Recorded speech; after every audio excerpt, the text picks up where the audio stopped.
What's up, everybody, and welcome back to Ducks and Download. In this comic book breakdown, we're going to be going over Yoda issue number 6.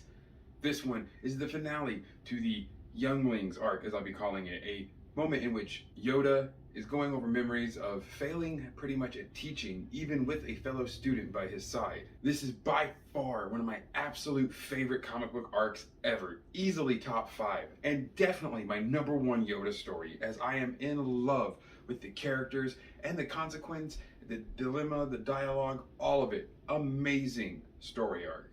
I was even able to pick up a gorgeous variant cover that I am super excited about, as the art for these Yoda comics have been stellar. This comic will open up though with Yoda teaching, almost in a sense of coincidence, about the Force and not being present in it and how harmful that can be.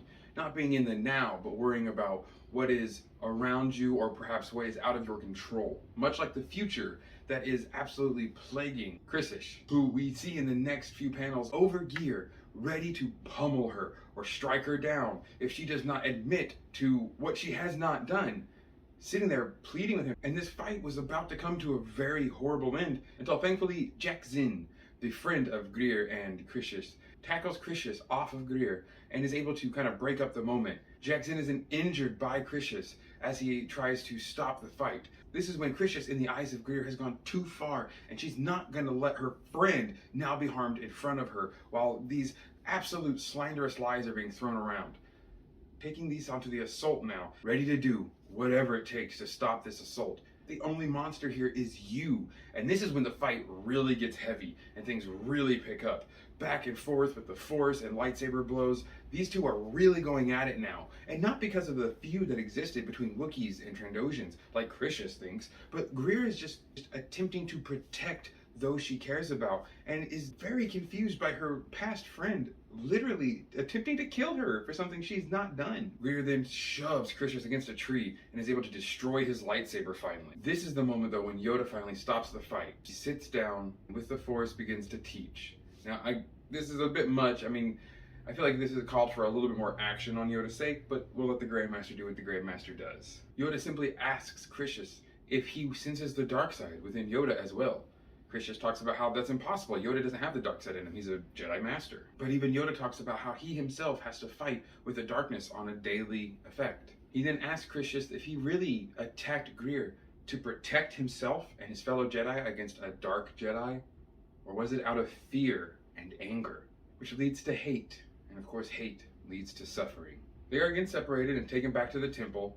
Yoda does not really, I would say, put any bonds or lockdown on Chrisish, simply knowing that this youngling was misled and led astray by the dark side, by their own fear and ego, really. This is when Yoda finally goes back to Dooku and really confronts his Padawan about what happened with Chrisish and why this vision continued to plague him after Yoda had believed to have talked him down from that ledge.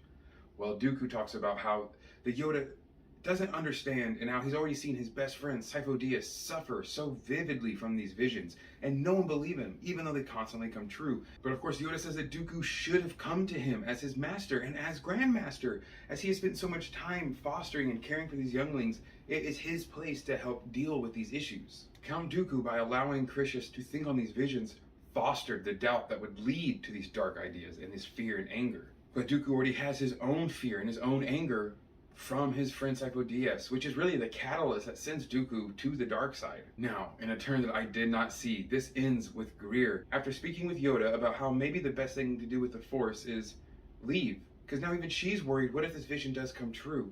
Yoda tries to talk to her about how those vision means nothing if you don't attach yourself to the emotions of it and let it be more of a warning than anything else. But Greer would rather save everyone than let herself be a Jedi, then even chance the idea of turning to the dark side.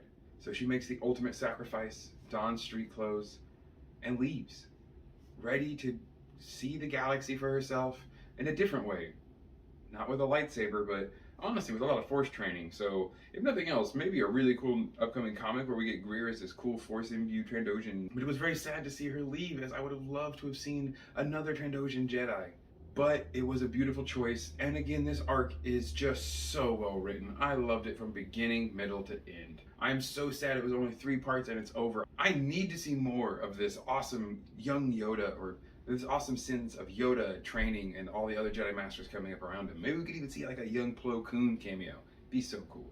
Tell me what you guys thought of this comic arc down in the comment section below.